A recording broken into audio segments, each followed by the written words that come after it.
Hello, everyone, and welcome to the Featherstones Memories project with me, Natasha Steer from Creatabot, and And I'm George Atzer from Future Chatham.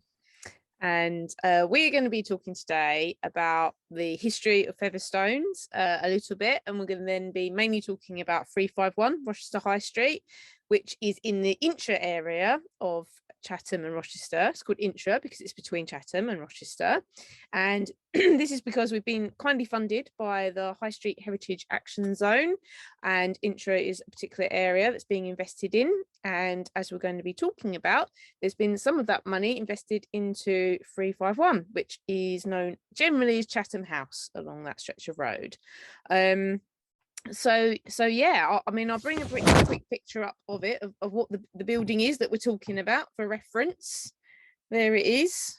So yeah, so this building here is 35351, and at the moment it is very much covered up with lots of scaffolding because it is having work done on it, which George is going to tell you more about later. Some lovely hoarding around it as well at the moment. And yeah, they are chipping away at that. So that's good. So yeah, a little bit of history around Featherstones being in this building. Some people will remember that, some people won't. But John Featherstone, he set up Featherstones many years ago, who's born in an area of Maidstone called Bicknor in 1875. And he was originally in service in the Navy. And when he came back, he met a girl, and that's when it all changed. He met a girl called Hannah, and she wasn't very happy with the idea of him going off and not knowing when he was going to come back. And so he got a job as a clerk at Gun Wharf, and he also started selling insurance in his spare time. And when he was going from door to door selling insurance, he realized that generally people were really struggling to afford things for their home or clothing that they really needed. And so he started to buy those items at like a wholesale price, essentially, and then sell them to the people door to door, but on a credit system. So they would pay him back. So they could have it straight away, but they would then pay him back, and it was interest free. He'd done quite a few kind things actually, and he really was thinking about people and them being able to access things that they couldn't at that point. And if you keep in touch with this project, but we have interviewed Christopher Featherstone, and there will be a short film coming out with that interview, so you'll be able to hear more about that history of his great grandfather. So yeah, so he was going door to door and selling these items, and Hannah, his wife now at that point, was much happier about this. They lived at 12 Bryant Road in Strood, and this is the house here. See, this is number 12 Bryant Road, so that's where they lived.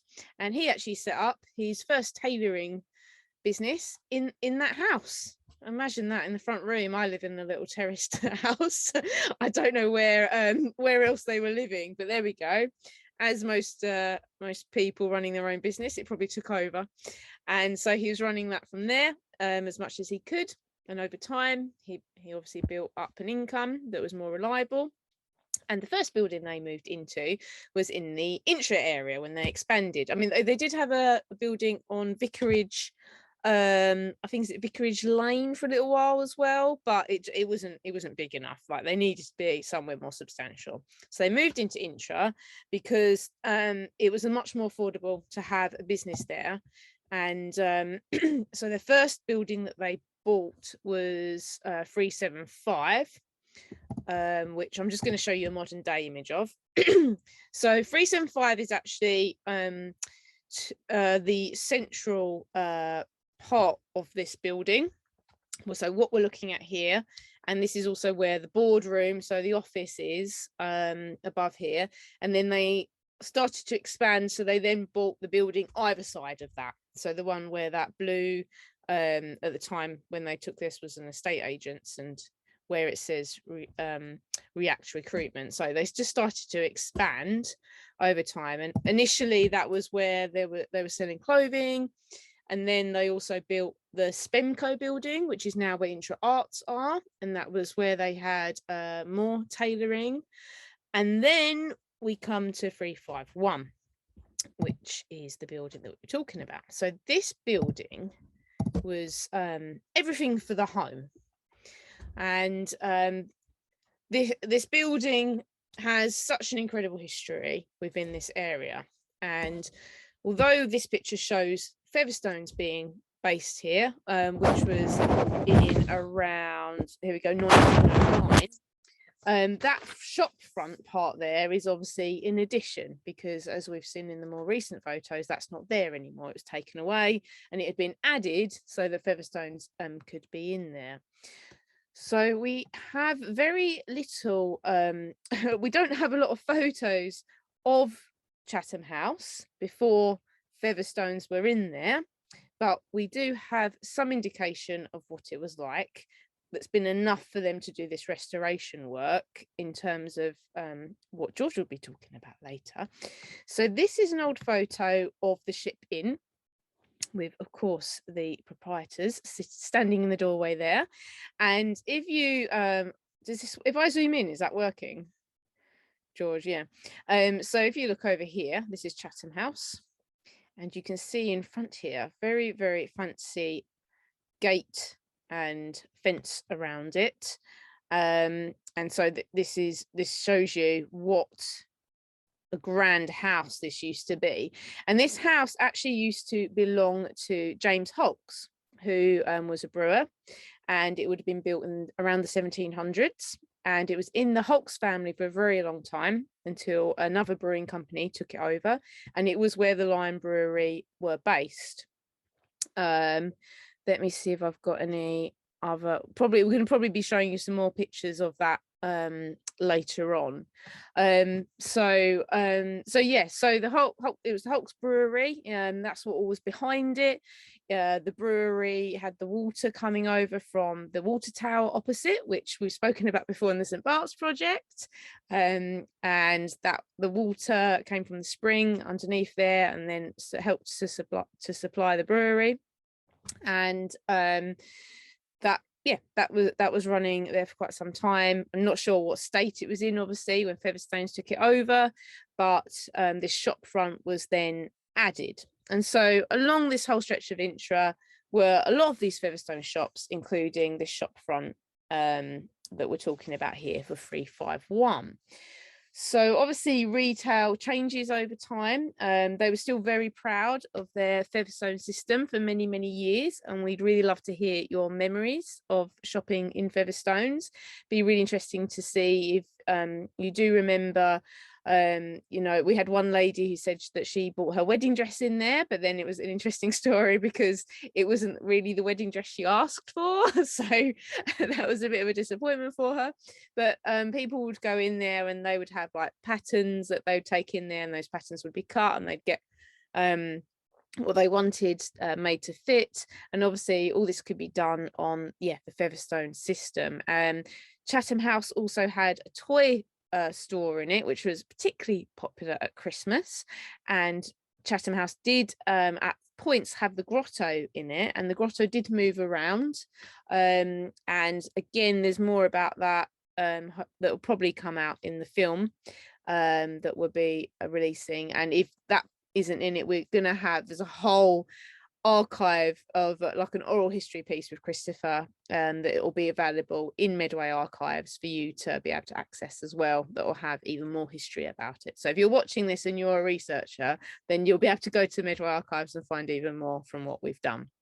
So I'm going to hand over to George now to talk a little bit more about, I guess, what happened with retail and that impact that would have had on the shop at Chatham House. And over to you, George. So retail, obviously, as we know, has changed quite drastically over the past few decades, and of course Featherstones was not immune to those changes. So in particular, the rise of things like credit cards, Barclay cards, and the financial system obviously was quite a big competitor for a system that was very local to Medway, namely the Featherstones system. So there were changes, of course, and throughout the 70s, 80s, we saw the huge rise in department stores like M&S, John Lewis, Woolworths, all just a few of examples of big name retailers that really came to the forefront of the retail scene during that time period. So Featherstones, of course, was impacted by that, and it closed in the 70s, 80s here at 351 High Street, Rochester. And since the closure of the showroom at this property, it has sadly remained empty and derelict for quite a long period of time, as all of us would have noticed in one way or another, whether we've walked past through the Intra area or driven past, you would have noticed that the building is in a pretty bad state of disrepair. And over those years, there have been some attempts to bring back number 351 back to its former glory, but that has been quite patchy, and funding is, of course, quite a key issue when it comes to restoring listed buildings such as this, especially when they're in such a bad condition. So when the building did close as a shop, it looked like this. So as you can see, it was boarded up, looking quite sorry for itself, really. So that was the extension that was built in the 1930s to the front of the shop when Featherstones first acquired it, in the Art Deco sort of modernist style, which was very typical for that time period, and also reflects namely the Spemco building just further down the road, along that same sort of architectural style. And there we go. So back in the early 2000s, around 1999, there was a grant scheme called the Rochester Town Heritage Initiative Scheme, which did provide some grant funding towards the restoration of this property, Chatham House, and planning permission was granted in 2000 for the removal of that 1930s shop front at the front of the shop, and to reinstate the portico, the entrance, and the boundary railings that Natasha showed you just a few moments ago in that old photo. So at the turn of the new millennium, the building was very much in a, again, in a derelict state. Got the wrong photo up, there we go. So even, just for around 10, 20 years, it had fallen into even further disrepair. And, the longer it's been in active use, unfortunately, and the longer it's become in a worse and worse condition, it's made it even more difficult to namely restore it back to how it was, which has really affected its viability in terms of what is it used for. Have you got another photo of it there? Because I think that was the one from the 70s. Was there a more recent photo as well? Oh, yes. So, yes, I was meant to show the I wasn't sure if, yeah, just want to check. Yeah, there we go. This should be the one. Yeah. Ah, okay, yeah. Yeah. So, yeah, as you can see, it did, boarded up. And just for a matter of 10 to 20 years, it really did fall into quite a state of disrepair. And with that grant scheme, they were able to demolish the shop front. So in 2003, it was demolished, but the restoration of the portico, the entrance steps, and the boundary railings didn't go ahead at the time. And Featherstones did put forward an amended application in 2006 with a even more extensive package of renovation works, both exterior and interior works to the property. But unfortunately, once again, due to limited funding, these works were not able to go ahead, and instead only urgent repair works were undertaken. So this involved the re-roofing of the building to ensure that the building remained weatherproof going forward, so as to ensure that it is secure until a viable new use was determined, or hopefully for more sufficient funding to come down the line. And architectural consultants Anthony Swain were appointed by Featherstones in 2015 to draw up a repair strategy for the building. So that was a big strategy to basically specify what sort of works were needed, both to the exterior of the building and the interiors of it. And the idea of that was not only just to enhance the general appearance of the immediate historic Intra area, but also to improve the prospects of Chatham House securing interest for its reuse on the open market. So the first stage proposals included, again, the reinstatement of a new portico, new entrance steps, handrail, and together again with new gates, railings, posts, etc., to mimic what it used to look like before the shopfront was installed in the 30s. And once again, this did receive planning permission, but unfortunately, only some work was completed. And many of you would have noticed that there were some newer additions, namely the steps at the front to the entrance, which were built. But again, lack of funds was an issue. And lack of funding, as I've said and I repeat, it is quite an issue when it comes to listed buildings, because renovating a listed property, especially when it does come to such a state of disrepair, requires some really specific skills and materials, which can be very costly to a project such as this concerning Chatham House. And the case for neighbouring development, such as Chatham House, rests on there being something known as a conservation deficit. So simply put, this is the amount by which the cost of actually repairing a listed building like Chatham House exceeds its market value on completion of those repairs. So a lot of the time you would get public bodies like Historic England coming in to be able to plug that gap in funding. So luckily enough for Medway, in 2020, the Intra area between Star Hill and Rochester, all the way through to Pier in Chatham, was designated as one of Historic England's High Street Heritage Action Zones, HSHAZ. And that project's in collaboration with Medway Council.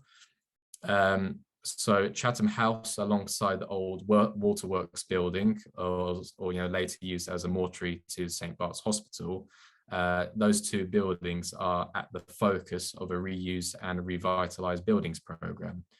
So now, more recently, as you would have seen, and as Natasha has shown at the beginning of this chat, the photo of the scaffolding go up. It's a really exciting period for this building because Featherstones was successful in receiving £200,000 of grant funding to proceed with those external restorations that they've been wanting to do for the past 2 decades.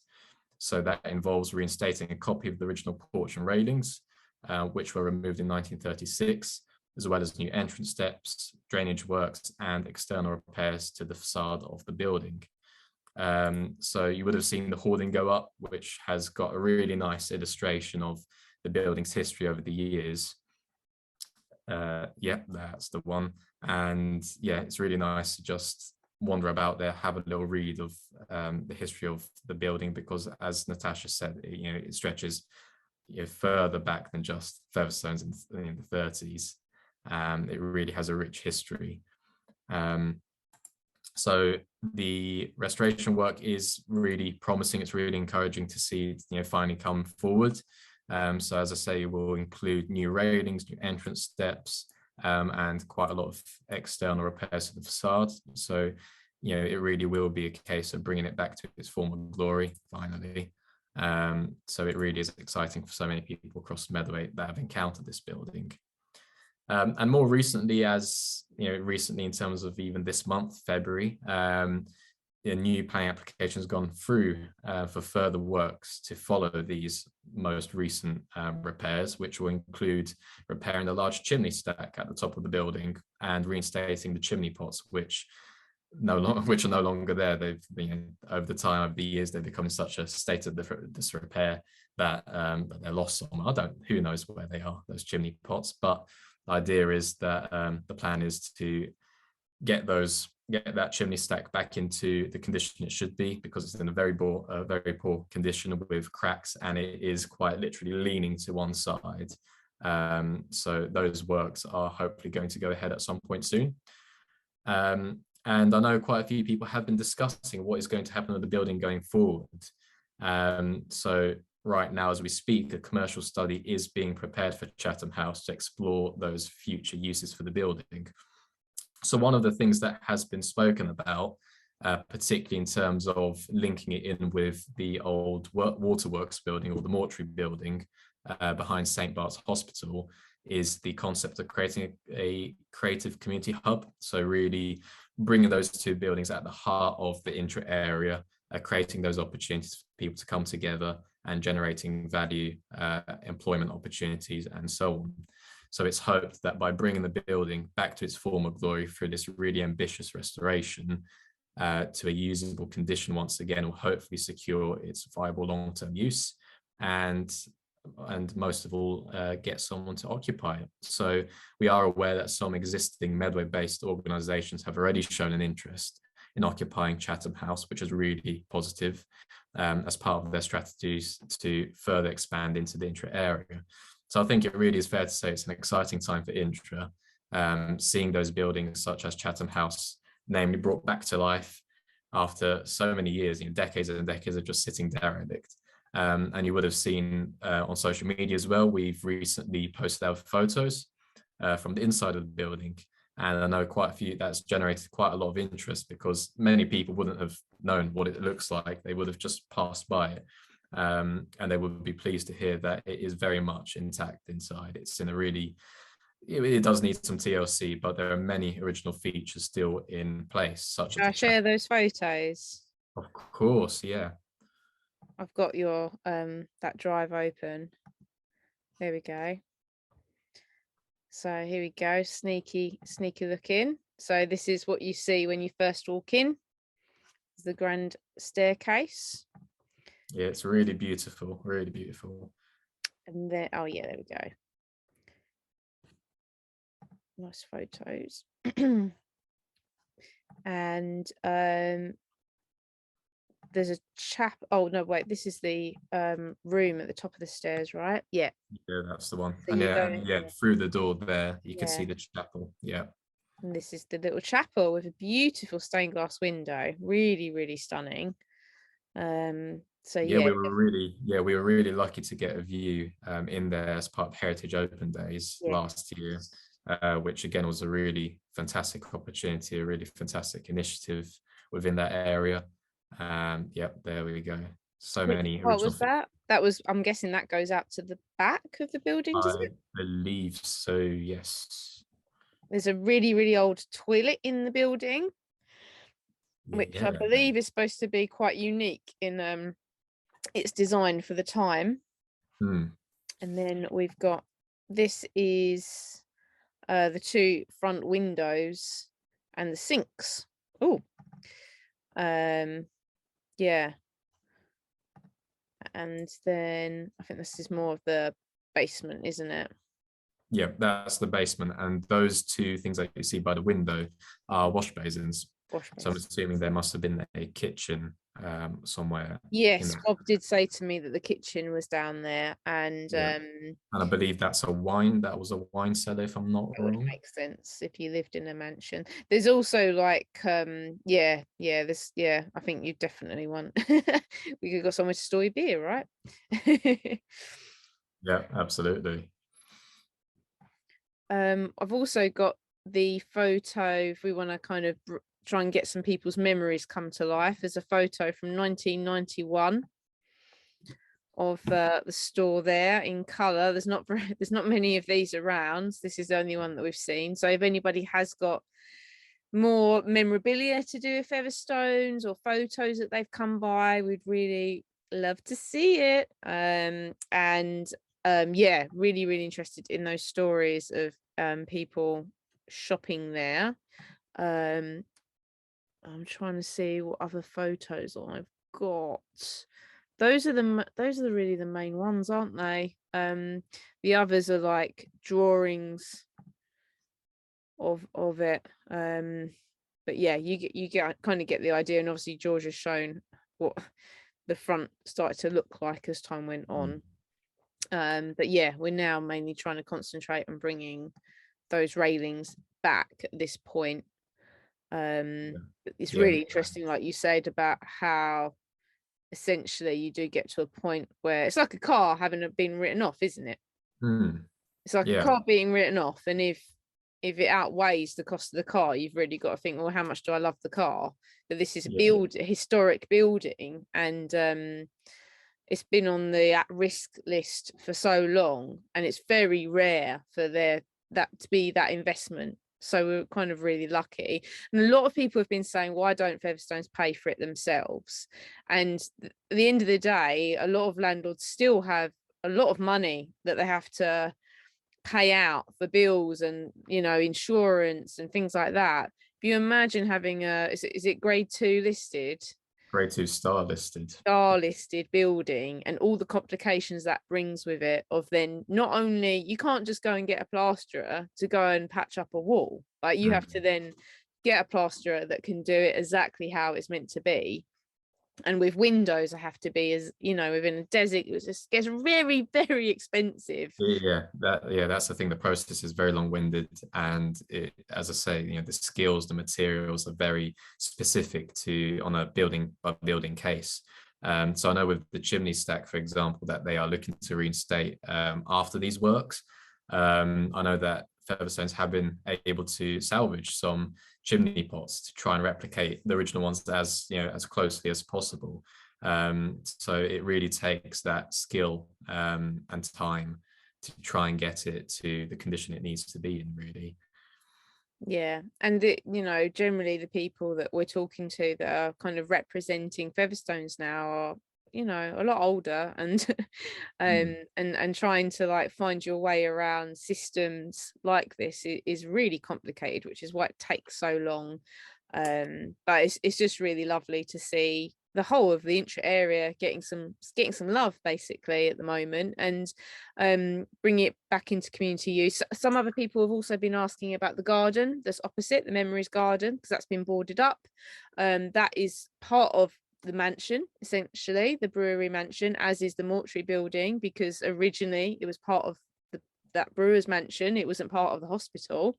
So essentially the brewer's mansion garden continued over the road and up to what was the water tower, and became the mortuary, and that is going to be restored. So you don't need to be worried. We're going to get a bigger garden. The garden isn't going to be, you know, whatever it was, like 8 foot or something.